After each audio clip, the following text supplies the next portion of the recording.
Unos amigos se reunieron aprovechando las fiestas navideñas para compartir una noche de alcohol y risas en mitad de un descampado. Como es habitual en este tipo de reuniones, sin saber cómo, empezaron a contar historias de terror y leyendas que conocían. Un par de ellos escuchaban asustados las escalofriantes historias que se contaban, pero la mayoría, que ya llevaba un par de copas de más, aprovechaban para bromear y tratar de asustar con un grito o saltando sobre los amigos cada vez que la narración hacía un silencio. Sin embargo, cuando Alberto comenzó a contar su leyenda, todos se quedaron como petrificados. En Nochebuena, justamente a las 12 de la noche, el diablo hace la inspección en la tierra, la única en el año, así que si queremos verle tiene que ser ese mismo día a esa misma hora. Vete al baño, puesto que es el lugar más propicio para realizar el evento, y cierra la puerta. Enciende 12 velas, a poder ser negras, apaga la luz y sitúate enfrente del espejo. Cuando quede poco para que sean las 12, cierra los ojos y manténlos cerrados hasta que quede solo una campanada de las 12 que deben sonar. En ese momento el diablo se aparecerá en el espejo solo durante un segundo. Tras terminar su historia, nadie sabía qué decir. Los envalentonados muchachos estaban realmente asustados porque sabían que con las fuerzas del más allá no se debe bromear, y la figura del diablo siempre ha sido una de las más temidas desde el comienzo de la humanidad. Pero para Pablo era el momento perfecto para hacerse el machito. Siempre había sido un segundón en el grupo y nadie le tomaba en cuenta, por lo que era el momento perfecto para hacerse el valiente. Eso es mentira y yo lo puedo demostrar cuando quieras.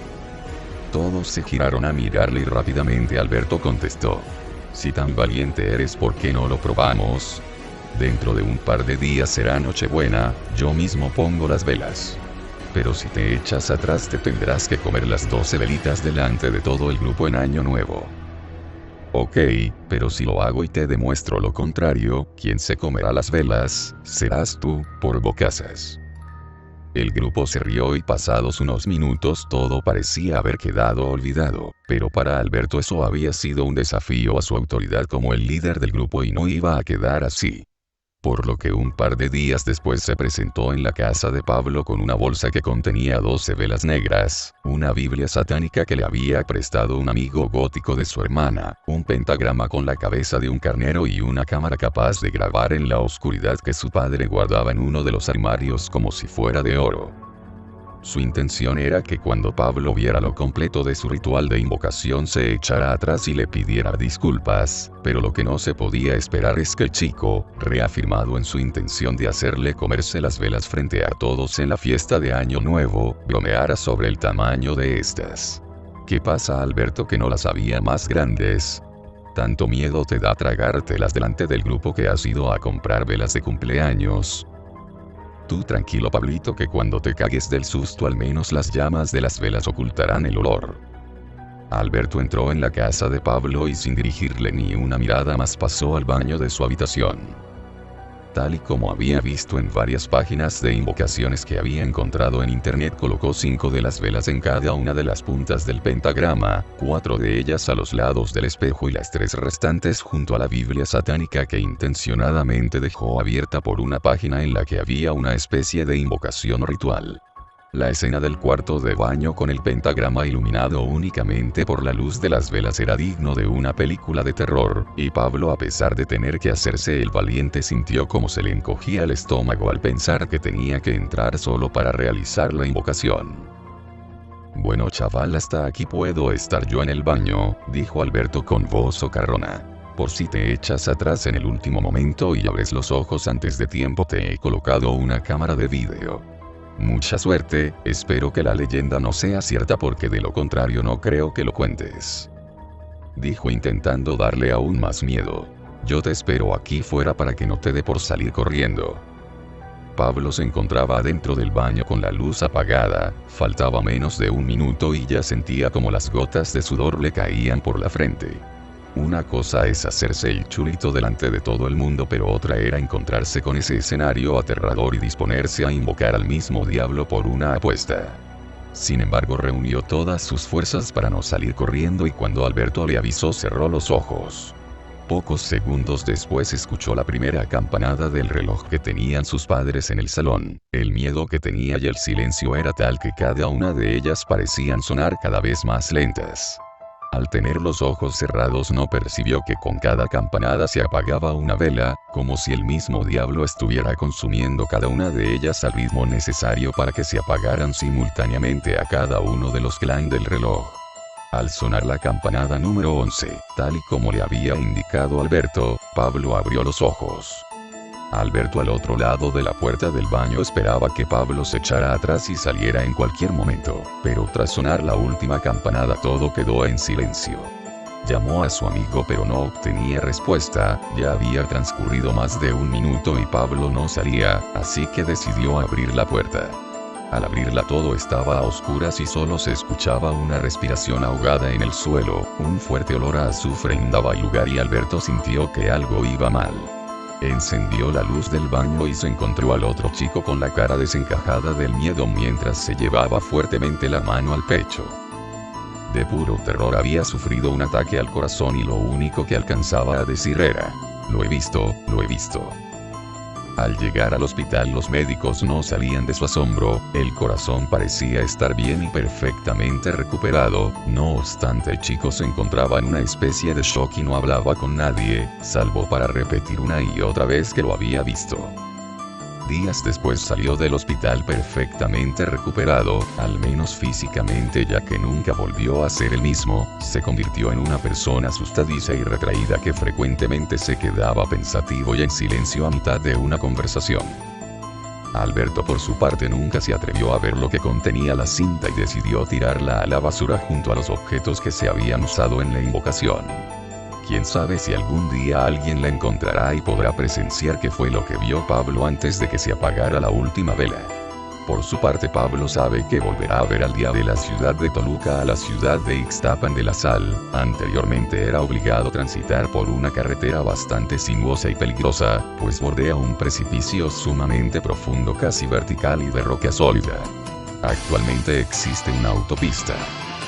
Un día de tantos un autobús partió de Ixtapan de la Sal con rumbo a Toluca. El viaje era de lo más normal aunque circulaba por la noche, muchos de los pasajeros habían hecho ese viaje varias veces así que aprovechaban para dormir. El autobús inició el viaje lleno, subió por la cuesta sin problemas cuando comenzó a llover, como tantas veces en esa parte del camino, entonces alcanzó el punto más alto y luego inició el descenso e iniciaron las famosas curvas de Calderón, un tramo de carretera, en el cual las curvas son sumamente cerradas y peligrosas, además se caracteriza porque sin importar si se va a Toluca o se viene de ella esa parte es de bajada, pues es parte de una hondonada bastante grande y donde hay un puente en el cual solo cabe un auto y está además al salir de una curva muy cerrada. En ese puente han ocurrido accidentes muy graves y muchos de ellos mortales, está tan hondo que a no ser por la cantidad de piedras afiladas a los lados, fácilmente podría sujetarse un bungee. El autobús en cuestión inició su descenso, con lluvia y por supuesto el pavimento mojado. De repente los pasajeros se percatan de que el autobús está ganando velocidad y se asustan, reclamando al conductor, quien no dice nada en absoluto, entonces sumamente nervioso al fin atina a decir: "Están fallando los frenos". En poco tiempo el autobús toma tanta velocidad que es imposible controlarlo y en una curva el autobús se precipita al vacío, muchos mueren instantáneamente a causa del golpe, otros yacen inconscientes, hasta que el autobús se incendia y en poco tiempo es consumido por las llamas. Nadie escuchó los gritos de los pocos pasajeros que pedían ayuda y todos mueren de una forma horrible.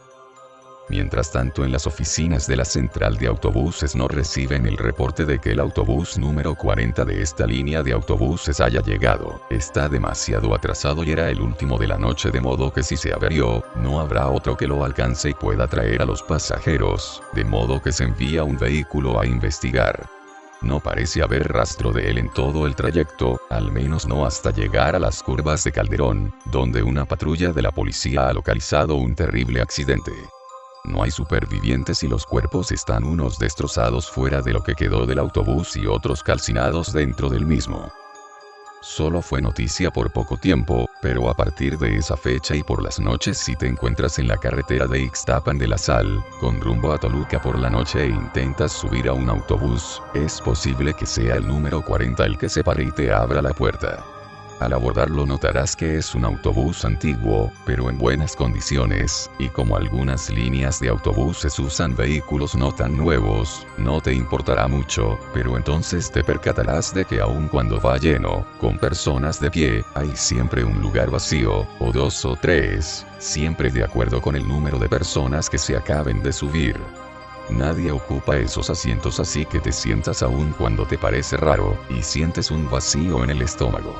Te percatas de que a pesar de la hora nadie va dormido, mujeres, hombres y niños van despiertos, pero nadie habla, ni siquiera los niños, es un silencio pesado, además todos van bien arreglados, ¿por qué?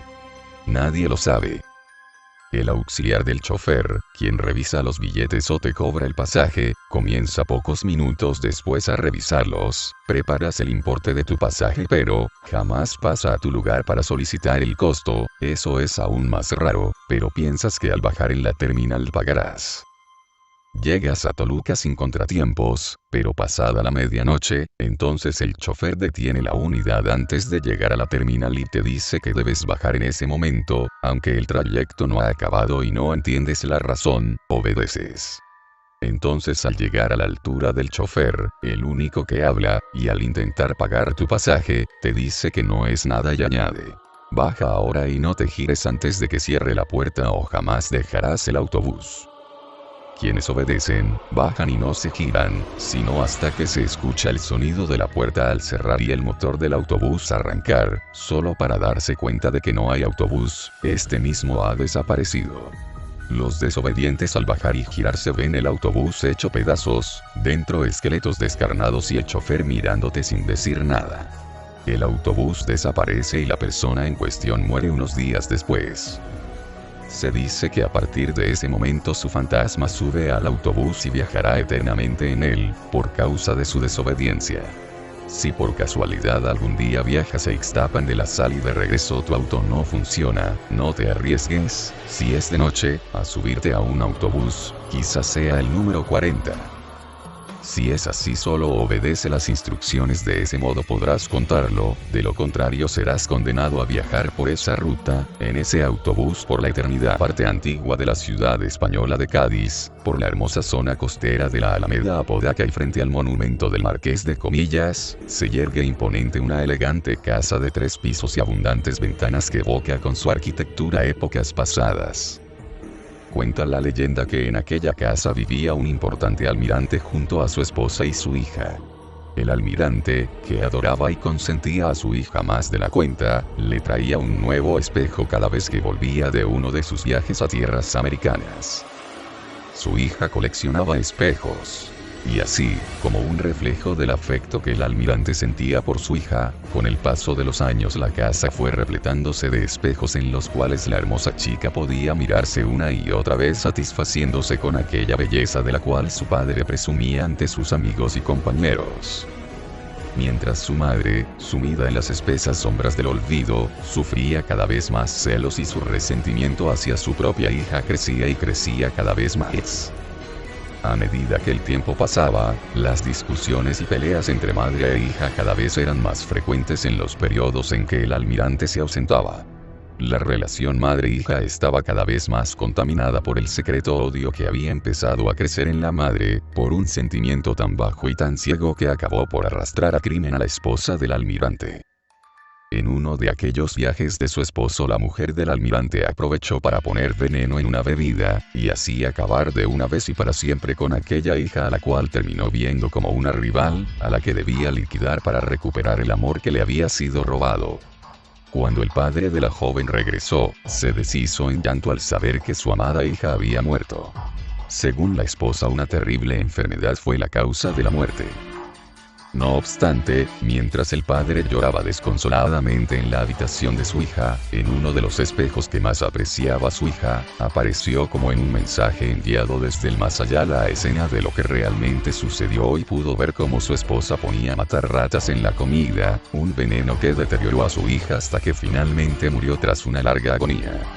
Atónito y lleno de ira ante la amarga verdad, el almirante obligó a su esposa a confesar el crimen y se encargó de hacer que fuese condenada a pasar el resto de sus días tras la soledad de las rejas en alguna mugrienta prisión.